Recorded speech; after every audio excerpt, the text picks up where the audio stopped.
যুদ্ধটা নিশ্চয়ই আমাদের প্রাইম মিনিস্টার করায়নি। গ্যাসের যে আজকে বহু মানুষ যে রাস্তায় নেমেছে, সঙ্গে রয়েছে আমাদের মুখ্যমন্ত্রী রয়েছে, কিন্তু প্রত্যেকের কিন্তু একটাই কথা, বিজেপি সরকারকে ধিক্কার জানাচ্ছে, বিজেপি সরকারকেই কিন্তু মূলত দায়ী করা হচ্ছে এই জ্বালানির জন্য। কারণ রান্নাঘর কিন্তু প্রায় বন্ধের দিকে, সাধারণ মানুষের দায় দেওয়ার খেলাটা, এটাই তো রাজনীতি হয়েছে এখন। তো জ্বালানির গ্যাসের জন্য কমার্শিয়াল গ্যাস ইউজ করা উচিত, সেখানে নিশ্চয়ই হচ্ছে না, তাই জন্য 15-20টা গ্যাস ওরা যে ইউজ করে তার জন্য ওরা একটা সংকটে পড়েছে, হোটেলগুলো বন্ধ হয়ে গেছে।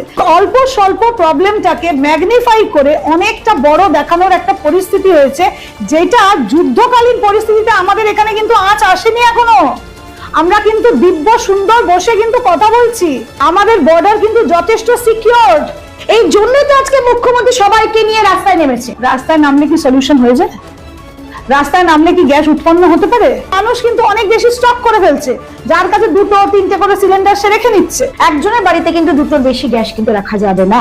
এখন নিয়ম করা হয়েছে যে 2টো সিলিন্ডার থাকলেও তাকে কিন্তু সে